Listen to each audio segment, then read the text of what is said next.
Hey, everybody, welcome back to the Ohio Small Business Spotlight. I'm Tony Miltenberger, is my good friend and co-host, Greg Fay. Greg, why don't you tell everybody who we got on the show today?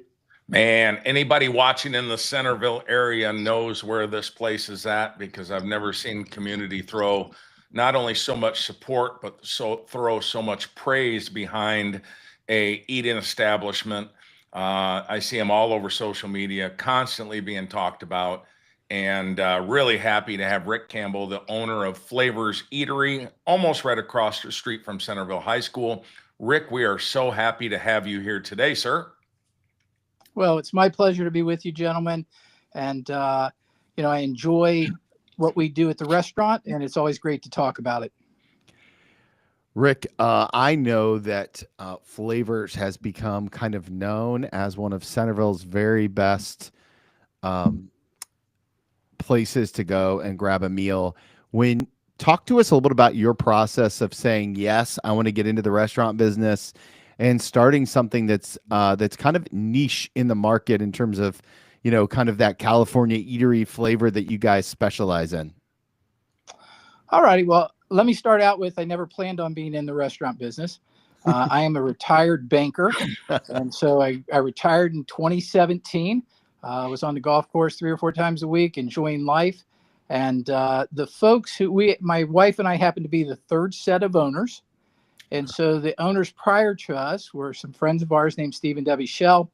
And my wife and Debbie were pretty good friends. And they had bought the restaurant back in 2014 for their family. They had a son who was a culinary graduate. And so that's what their plan was. Unfortunately, the restaurant started to suffer a little bit, and they had 3 successive years, 16, 17, 18, where the restaurant had been losing business. And Steve and Debbie, great people. Steve is a graphic designer, but they weren't restaurant people. And so my wife used to do marketing for Chick-fil-A. And so they had reached out to my wife and said, hey, would you help us market the restaurant? Now, excluding the day my wife said yes to me at our wedding, she's a pretty smart woman. And so she said to them, no, I will not help market the restaurant, but Rick's not doing anything right now. And so why don't we give him a call? And so in 2019 was when I originally got involved. I sat down with Steve and we talked a little bit about the restaurant. And like I say, I'm in no way a restaurant person. I'm a people person. And so my background in banking was always around developing relationships and finding out what people's needs were and then being able to satisfy those needs. So when I got involved with Flavors, I had shared with Steve, let's just tell the staff that I'm a retired guy who wants something to do. And I'll just kind of observe for a little bit. And so went in and just hands-on, started out by doing dishes and kind of worked my way of kind of doing a little bit of everything. But within about 3 or 4 weeks, it became pretty evident to me of what was lacking for the restaurant. So we sat down as a team and kind of what I discussed with them as I started out. And I said, first, let me say this. It's not our food. Flavors Eatery, as you said, we have a niche. We're not necessarily a health food restaurant, but we are a healthier restaurant. We prep food twice a day, and there's nothing in the restaurant older than 24 hours. So you can taste the freshness in our food. And so I said to him, it's not the food that's causing our issue. I said, it's not the location. As Greg shared, we've been in this spot now 21 years, have always been well supported by the Centerville residents and even the Miami Valley. We get, yesterday I got 2 reviews, 2 people who didn't know each other, and both of them started out with, I drive 40 minutes to have dinner at Flavors. And so we're well supported by the Miami Valley. And so I said, it's not the location, even though we're not, kind of near uptown. We're a little bit, like I say, down by the high school. And so, kind of what's left. And what was left was really what I call the personal experience. And I said, what I feel like's happening is when customers come in, there was about 10% of the customers that our staff knew very well and would greet them. Hey, Tony. Hey, Greg, how's it going? How's the business? How's the podcast? Yeah. And they had this personal relationship with. The other 90% of the customers, they hadn't really developed that yet. And so you had these customers who I felt were seeing this interaction with someone else and kind of felt like they were missing out. And so what we did was we sat down and we said, hey, look, we're going to put kind of what we call core values. We're going to put 2 things in place that we think will help change our customer experience. And the first thing we put in place is I said, everybody is going to work a 5-hour shift because I think you can give your very best for 5 hours.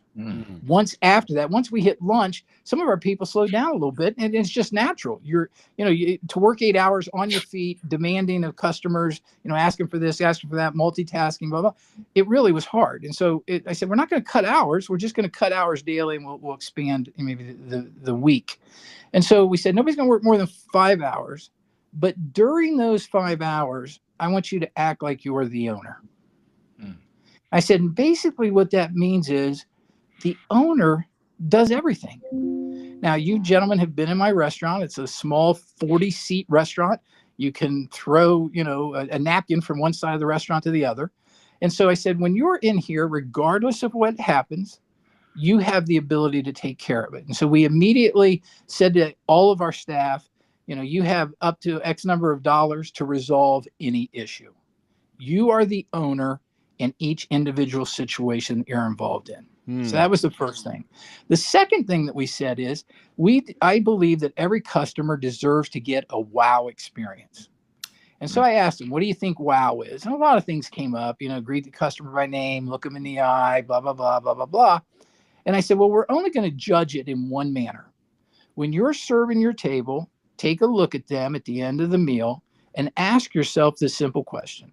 Are they going to get in the car and go, wow, I got to come back here? Because that's how we measure a wow experience. And if they weren't going to do that, then we need to do something before they leave so that they do feel that way. So that's kind of the first 2 things that we started to embrace back in 2019. I'm proud to say that in that first year, our sales from February to the end of the year went up a little over 35% in an industry that's growing at 2 or 3. And so, we really kind of made this huge jump by just having that focus on the customer and providing that wow experience. I tell you what, I love that you said, I love that you were hesitant in jumping right into the ownership role, and that you said, I need to get in here and see how this operation works, observe, work as a frontline employee. I think that so many entrepreneurs don't pay consideration to that. And I love your implementing those 2 very doable things. So you said that you created a culture of excellence, and that sounds really good, but I think a lot of business owners think that they want to do that.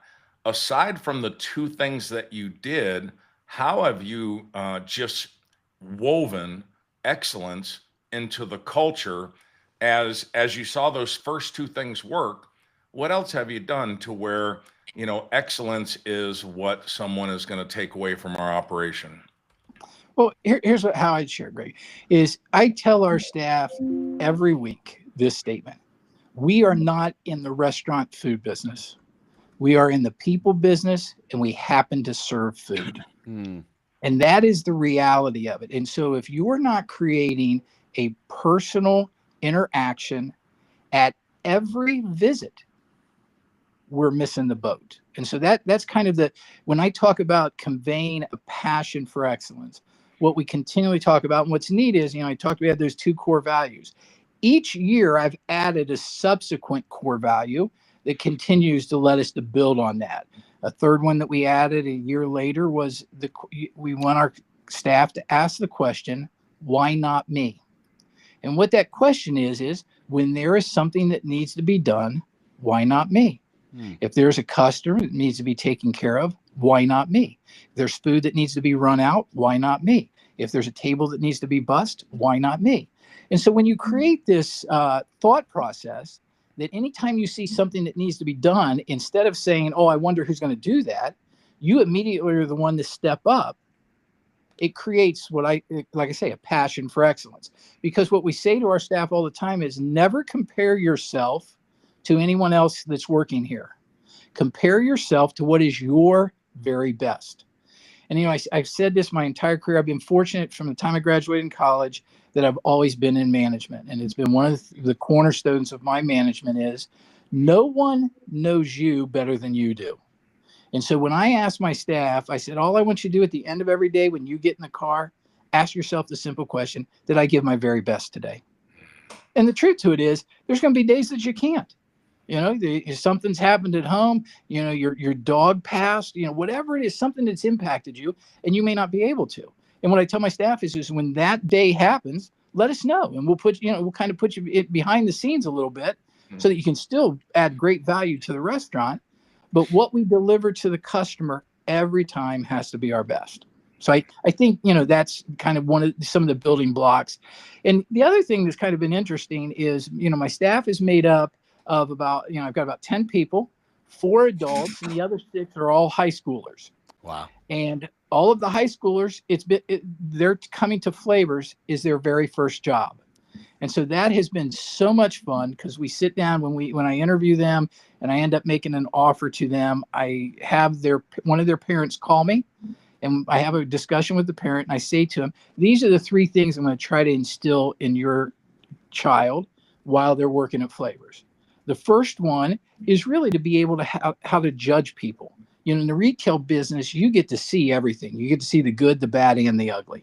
And I said, what we're going to try to do is help these kids be able to judge who's for real, who isn't, and get this sense of that. And what's great is seeing those kids matriculate over time.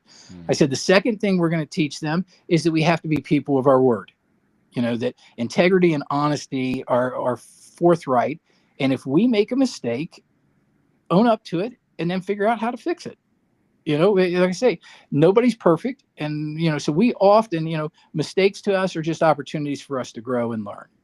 And then the third thing is really how to work as a team. The most vital thing, again, we're a 2 or 3 or 4 person shop on any given shift. And so the communication is vital.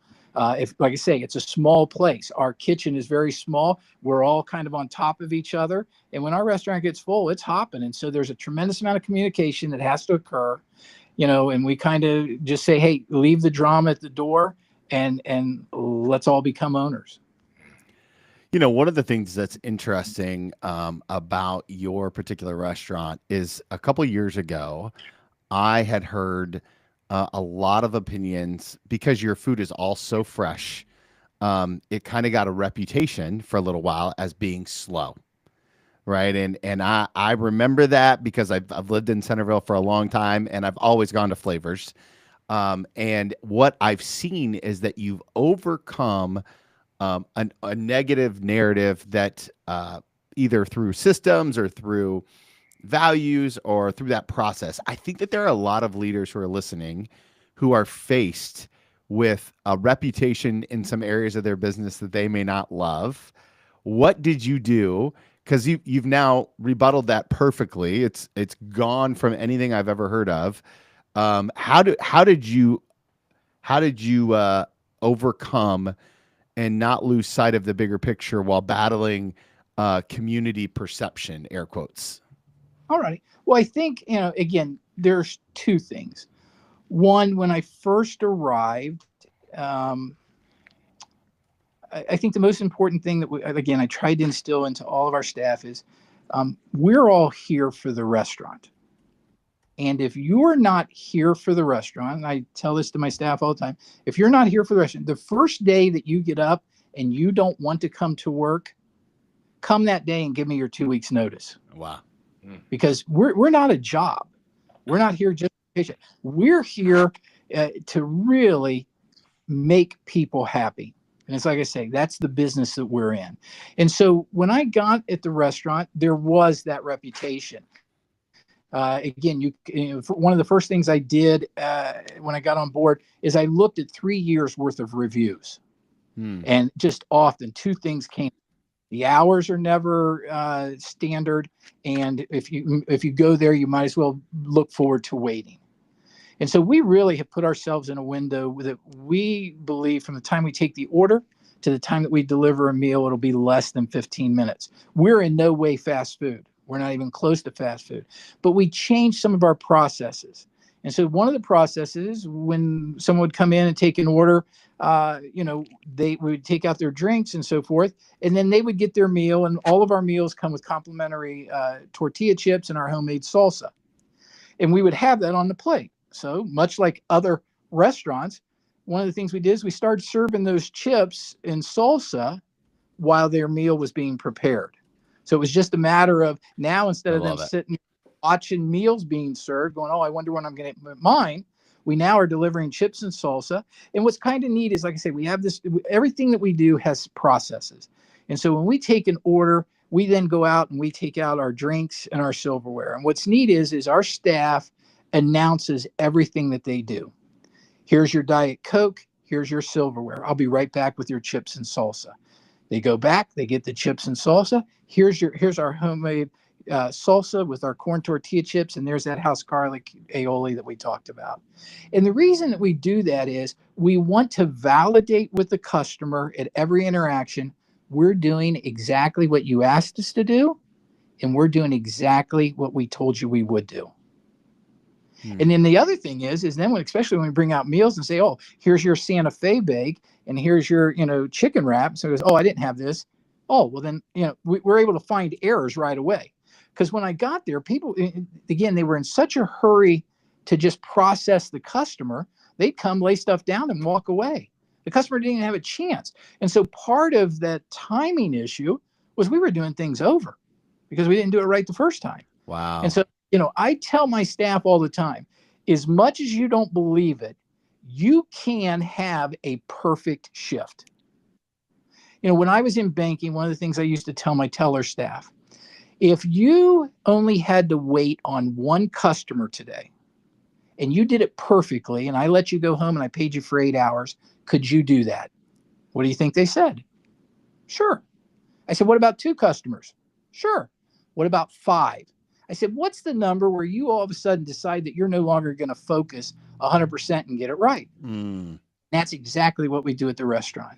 And it's not that I'm saying we don't tolerate mistakes, because again, we make them every day.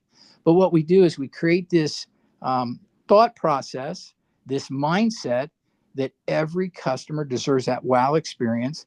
And again, to me, a wow experience starts with everything being done right. And so by correcting that, and putting these processes in place, it took our delivery time from sometimes it was over 30 minutes to down into, like I say, 15-minute range on a consistent basis. Most meals come out in 7 to 10.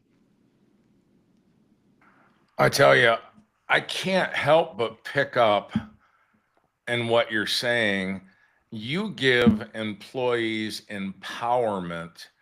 And it doesn't surprise me that you've experienced the success that you've had, because when an employee, it's not many jobs where an employee can show up at work and someone says, act like the owner, and you have the power to resolve.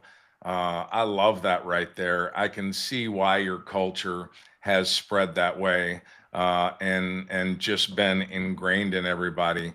So help us with every business owner that Tony and I have talked to have had one thing jump out of the bushes at them that they were not expecting.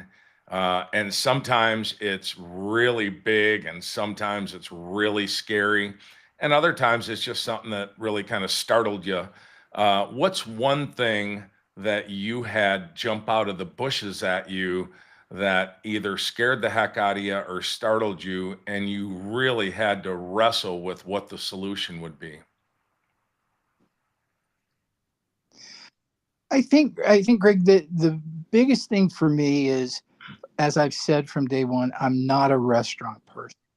So I've spent a lot of time over the last 6, 7 years trying to ingrain myself to understand the industry.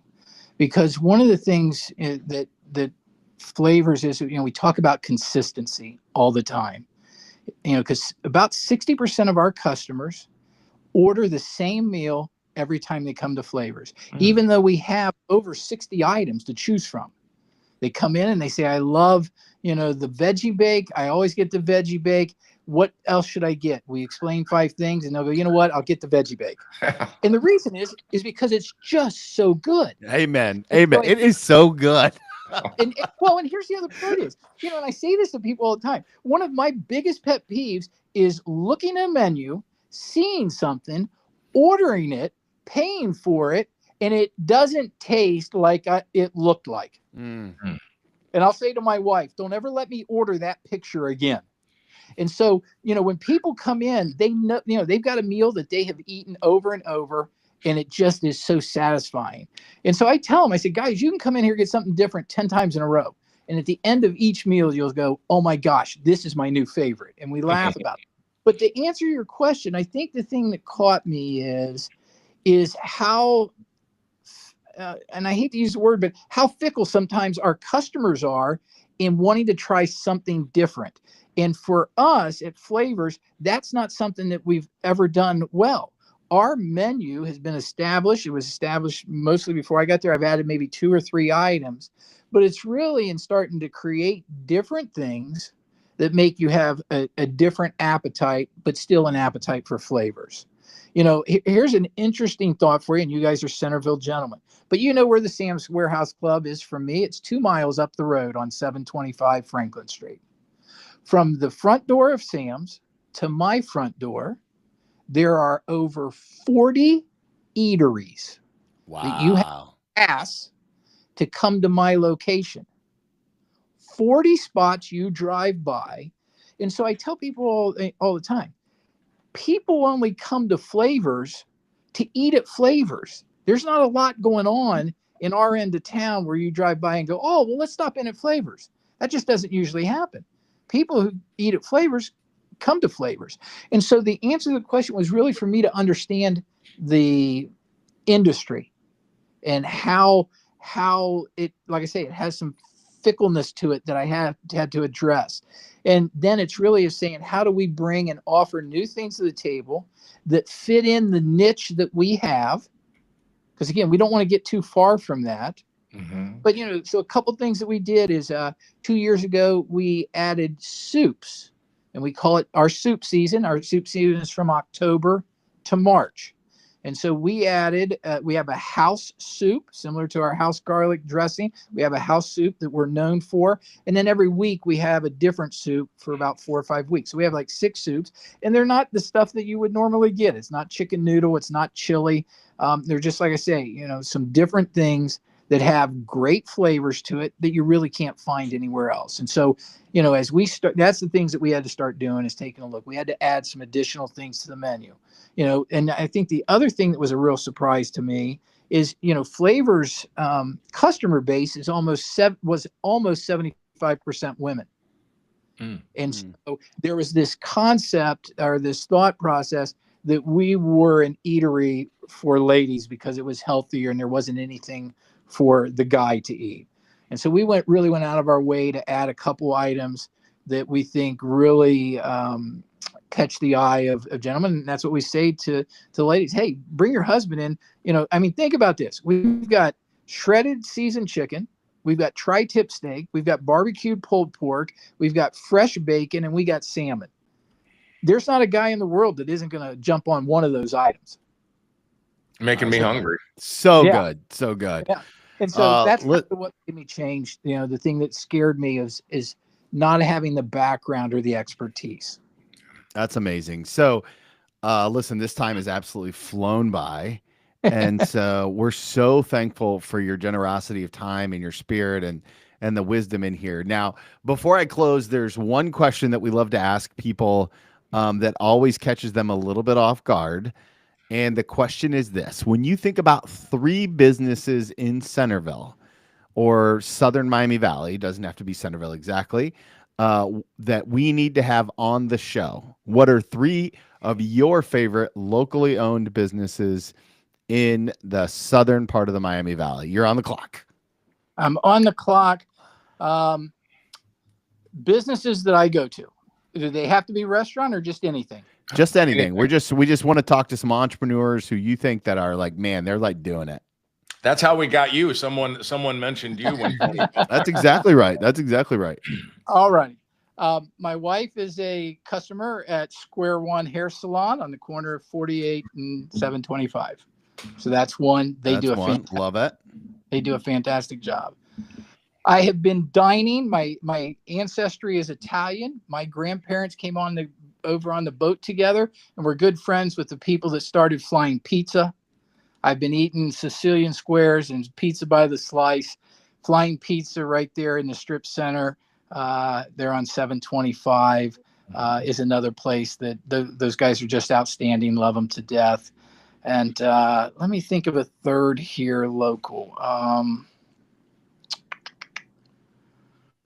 Oh boy, You've done better than most. I'll tell you the third one. And again, this one is really close to home. And the Mark Ryan Group, Realty Group. And here's what's neat about them. Okay, they're close to us, and here's the reason why.